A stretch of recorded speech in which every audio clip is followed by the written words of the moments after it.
Hello friend, this is Ashutosh Kumar and I welcome you on my YouTube tutorial channel Ashutosh sir. आज की इस online lecture class में हम लोग sir Henry Wharton के बारे में पढ़ेंगे और इनकी बहुत ही इम्पॉर्टेंट और बहुत ही अच्छी पोएम के बारे में जिसका नाम है character of a happy life. UP board के क्लास 12th के करिकुलम में character of a happy life एक बहुत ही इम्पॉर्टेंट पोएम है और बोर्ड एग्जामिनेशन में इससे बहुत से क्वेश्चन पूछे जाते हैं। सर हेनरी वॉर्टन ने कैरेक्टर ऑफ हैप्पी लाइफ के थ्रू हम सभी को बहुत ही अच्छी गाइडेंस भी दी है कि क्या ऐसे चीज़ें हैं, कौन से ऐसे एलिमेंट्स हैं जो हम सभी को अपने कैरेक्टर में शामिल करना चाहिए जिससे हमारी लाइफ हैप्पी हो।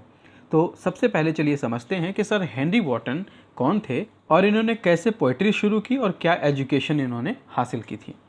Sir Henry Wotton was a scholar and critic of the 17th century. 17वीं शताब्दी के ये बहुत ही प्रसिद्ध एक स्कॉलर थे और एक क्रिटिक आलोचक भी थे। आलोचक वो व्यक्ति होता है जो सामाजिक मुद्दों पर अपनी व्यक्तिगत टिप्पणी को रखता है। He was educated at Winchester and at Queen's College. उन्होंने विंचेस्टर से पढ़ाई की और इसके अलावा क्वींस कॉलेज से भी पढ़ाई की ऑक्सफोर्ड में।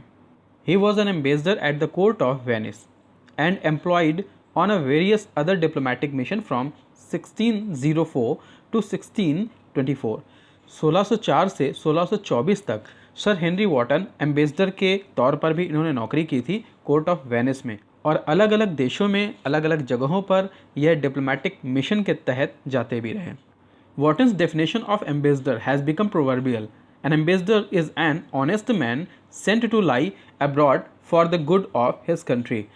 वॉर्टन के थ्रू एक बात कही गई थी जो बात एम्बेसडर रहने के दौरान उन्होंने कही थी और एम्बेसडर के विषय में कही थी, यानी राजदूत के विषय में कही थी।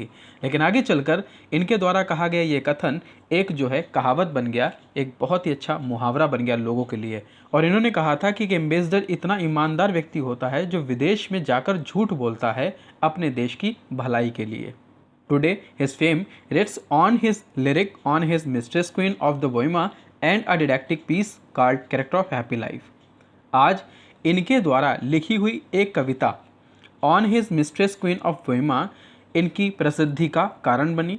आज उनकी जो प्रसिद्धि है उनके द्वारा लिखी हुई एक लिरिक, एक संगीत पर टिकी हुई है जिसका नाम है on his mistress queen of Bohemia and a didactic piece called character of happy life. और एक बहुत ही प्रसिद्ध कविता इनके द्वारा लिखी हुई जिसके एक्सप्लेनेशन को समझने के लिए आज हम सभी लोग इस ऑनलाइन क्लास में हैं। 1639 सर हेनरी वॉर्टन की मृत्यु 1639 में हो गई। आज हम सभी लोग सर हेनरी वॉर्टन के द्वारा कंपोज की गई एक पोएम के बारे में पढ़ेंगे जिसका नाम है character of happy life. Sir Henry Wharton ने कैरेक्टर ऑफ हैप्पी लाइफ के थ्रू हम सभी को क्या गाइडेंस देने की कोशिश की है, चलिए आज उसी को हम सभी समझते हैं।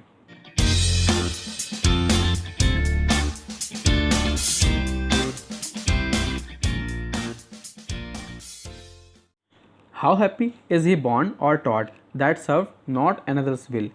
वह व्यक्ति जन्म या शिक्षा से कितना प्रसन्न है जो दूसरों की इच्छा के अनुसार कार्य नहीं करता है। हैप्पी का मतलब प्रसन्न, बॉर्न का मतलब जन्म लेना, टॉट का मतलब शिक्षित, सर्व का मतलब सेवा करना, अनदर्स विल का मतलब दूसरों की इच्छा के अनुसार कार्य करना।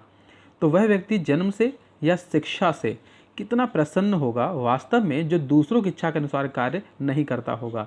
कहने का अर्थ यह है कि जो व्यक्ति उच्च शिक्षित होता है वह अपने बनाए हुए नियमों का पालन करता है, अपने बनाए हुए निर्देशों के माध्यम से दूसरों को निर्देशित करता है, यानी वह किसी का गुलाम नहीं होता है, मन से वह पूरी तरह आज़ाद होता है।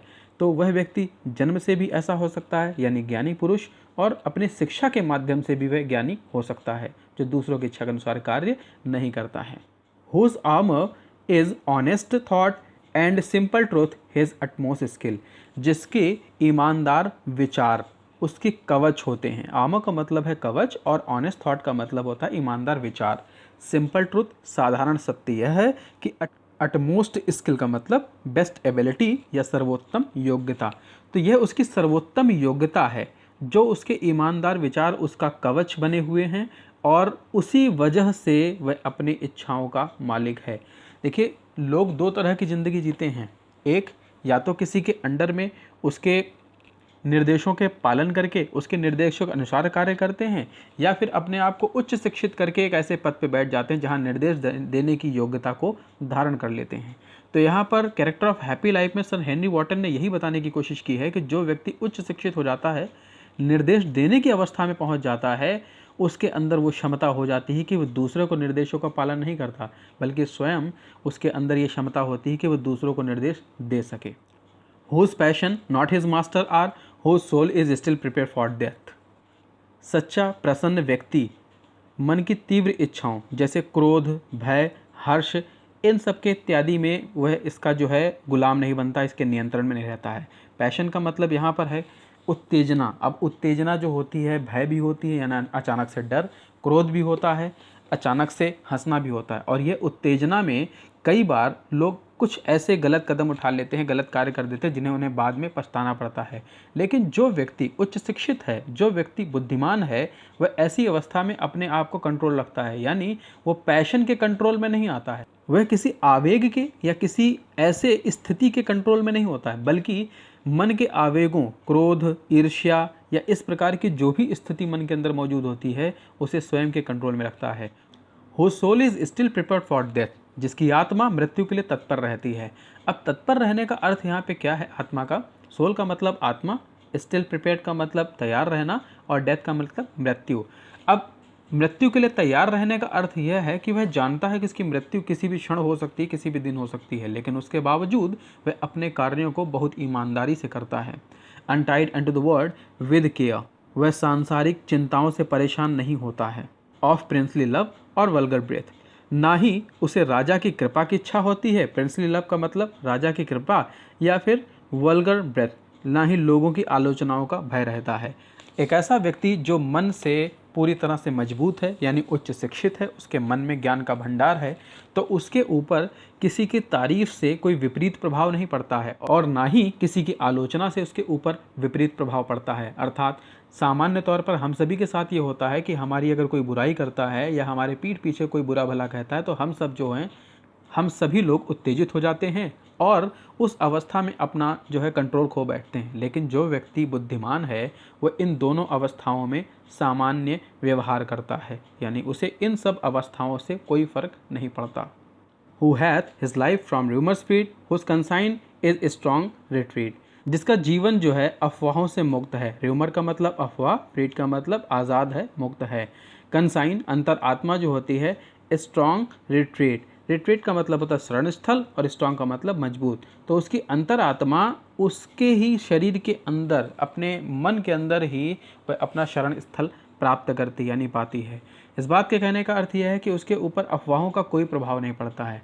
अफवाह हम सभी के विषय में कुछ ना कुछ हमेशा आसपास हमारे मौजूद रहती है, लेकिन जो व्यक्ति बुद्धिमान है, उसे उस अफवाहों से कोई फ़र्क नहीं पड़ता है कि उसके विषय में लोग किस प्रकार की बात करते हैं, बल्कि वह इस बात से उसके ऊपर फ़र्क पड़ता है कि उसका कार्य सही दिशा में है अथवा नहीं। तो इसलिए कहा गया है कि consign in his strong retreat, कि उसकी अंतर आत्मा ही उसका एक प्रेरणा स्रोत स्थल है, जहाँ पर वह शरण पाता है, जहाँ पर वह अपने आप को केंद्रित रखता है।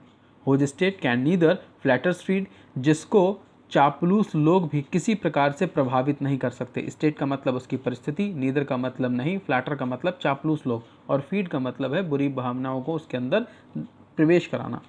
तो कोई भी ऐसा चापलूस व्यक्ति भी किसी प्रकार की बातचीत से उसके किसी परिस्थिति को बदल नहीं सकता है। सामान्य तौर पर हम सभी के साथ ऐसा होता है कि कुछ चापलूस लोग, कुछ चतुर लोग हम सबसे वो कार्य भी करा लेते हैं जो हम नहीं करना चाहते हैं। लेकिन जो व्यक्ति बुद्धिमान है, जो व्यक्ति मजबूत इरादों का है, चापलूस व्यक्ति उनसे भी इस प्रकार के कोई कार्य नहीं करा सकते हैं। नॉर रुइन मेक अपोजिसर ग्रेट, और ना ही उसके जो भी विरोधी हैं, अपोजिसर का मतलब उसके विरोधी या उसके जो भी विपरीत कार्य करने वाले लोग हैं, अगर उसको बर्बाद भी कर देते हैं तो उन विरोधियों के लिए यह कोई बहुत बड़ा कार्य नहीं है या कोई बहुत वैभव का कार्य नहीं है। यानी वह अपने आप को एक साधारण व्यक्ति समझता है। अगर उसे कुछ लोग बुरा भला कह भी देते हैं तो इस बात से ना तो उसको कोई फ़र्क पड़ता है और ना ही विरोधियों की कोई बहुत बड़ी इज्जत बढ़ने वाली है। Whose envies none whom chance doth raise nor vice who never understood, ऐसा व्यक्ति दूसरे किसी व्यक्ति से ईर्ष्या नहीं करता है जो संयोगवश प्रगति किया हो। इन्वेस्ट का मतलब है ईर्ष्या करना।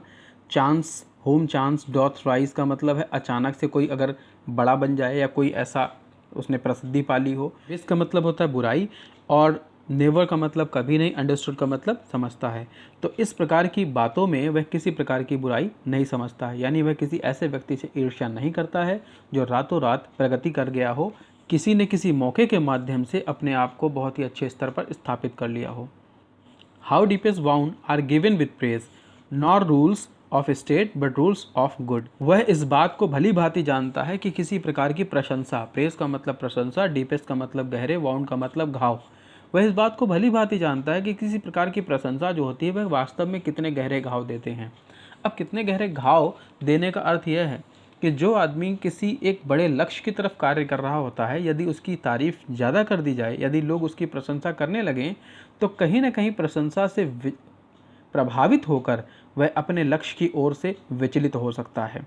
तो इसलिए वह जानता है कि प्रशंसा से किसी न किसी प्रकार के हानि भी की जा सकती है। Not rules of state but rules of good. तो इसीलिए वह किसी राज्यों के नियमों का पालन न करके बल्कि वह अच्छाई के नियमों का पालन करता है। उसे यह पता है कि सही और गलत क्या है, तो वह सिर्फ सही वाले कार्यों को करने का प्रयत्न करता है।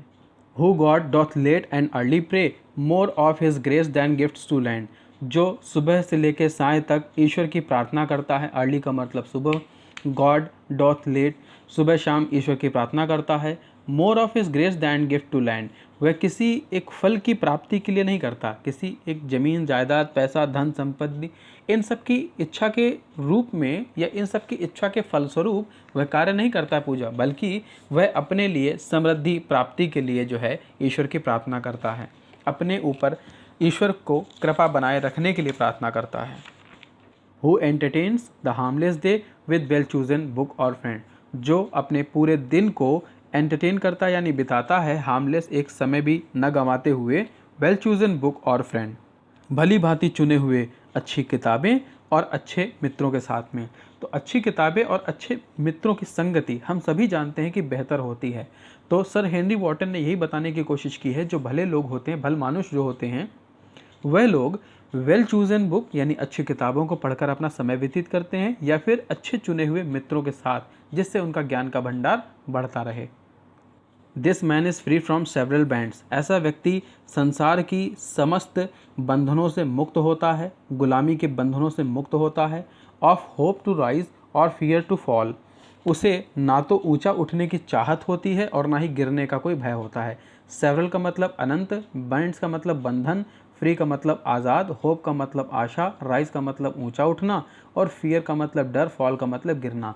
तो ऐसा व्यक्ति सांसारिक बंधनों से मुक्त होता है और ना ही उसे ऊंचा उठने की कोई चाहत होती है और ना ही गिरने का कोई भय होता है। Lord of himself thought not of land, वह ऐसा व्यक्ति अपने मन का स्वामी है, भले ही उसके पास ज़मीन नहीं है, भले ही उसके पास कोई संपत्ति नहीं, भले ही उसके पास पैसा नहीं है, लेकिन वह अपने मन का स्वामी है ऐसा व्यक्ति, Lord of himself. And having nothing he hath all, और उसके पास कुछ ना होते हुए भी सब कुछ है, यानी अगर उसके पास यह सब चीज़ें नहीं हैं जो ऊपर बताई गई, उसके बावजूद उसके पास सब कुछ है, जिसे हम संतोष कह सकते हैं, यानी उसके पास संतोष का धन है। तो सर हेनरी वॉटन ने इस पोएम के माध्यम से हम सबको बहुत ही अच्छी बात बताने की कोशिश की है कि कैरेक्टर ऑफ हैप्पी लाइफ, यदि कोई आदमी अपने लाइफ को हैप्पी बनाना चाहता है तो उसे कैरेक्टर में कौन कौन सी चीज़ें शामिल करनी चाहिए। सर हेनरी वॉटन ने बताने का प्रयास किया है कि वह व्यक्ति वास्तव में प्रसन्न होता है जो अपने मन की इच्छा अनुसार कार्य करता है, किसी दूसरे की इच्छा के अनुसार कार्य नहीं करता है। हमें अपने मन को मजबूत और सुदृढ़ बनाना चाहिए, हम सभी को अपने ज्ञान के भंडार को बढ़ाना चाहिए, जिससे हम दूसरे की गुलामी से बच सकें और खुद एक ऐसे पद को धारण कर सकें खुद में स्वयं में कि जिससे हम एक ऐसी जगह हों जहां हम खुद स्वयं किसी को निर्देश दे सकें। जब हमारे भीतर बेहतर ज्ञान होगा, हमारे ज्ञान का भंडार असीमित होगा, तब हमारे ऊपर इन बातों का कोई फ़र्क नहीं पड़ेगा कि हमारी कोई आलोचना कर रहा है या हमारे पीठ पीछे किसी प्रकार की हमारी बुराई कर रहा है। ना तो हमें किसी राजा के सांत्वना या राजा के प्रेम की आवश्यकता होगी और ना ही हमें किसी आलोचना का भय होगा। हम अपने जीवन को अफवाहों से मुक्त रख सकेंगे, हम अपनी अंतर आत्मा के आवाज़ के अनुसार अपने जीवन को चला सकेंगे, अपने कार्य को कर सकेंगे। कोई भी चापलूस व्यक्ति हमारे व्यक्तित्व को प्रभावित नहीं कर सकेगा और ना ही हमारे विरोधी हमारा कुछ बिगाड़ पाएंगे।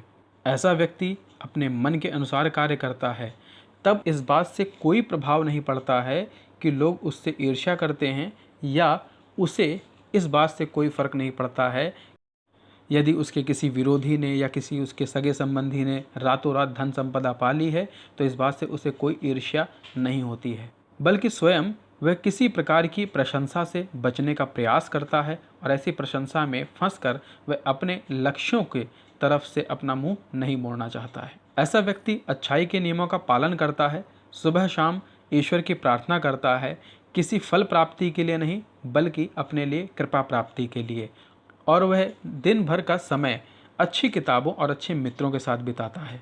ऐसा व्यक्ति जीवन के प्रत्येक प्रकार के बंधनों से मुक्त है, फिर ना तो उसे ऊंचा उठने की चाहत होती है और ना ही गिरने का भय होता है। तब उस व्यक्ति के पास कुछ भी ना होते हुए भी सब कुछ है। तो उम्मीद है आज आपको ये पोएम बहुत अच्छे से समझ में आई होगी, इसके वर्ड टू वर्ड मीनिंग आपको क्लियर हुई होगी। इसके अलावा भी अगर आपको कोई कन्फ्यूज़न है, किसी पॉइंट पर आपको चीज़ें नहीं समझ में आई हैं, तो मुझे कमेंट बॉक्स में लिख के बताएं।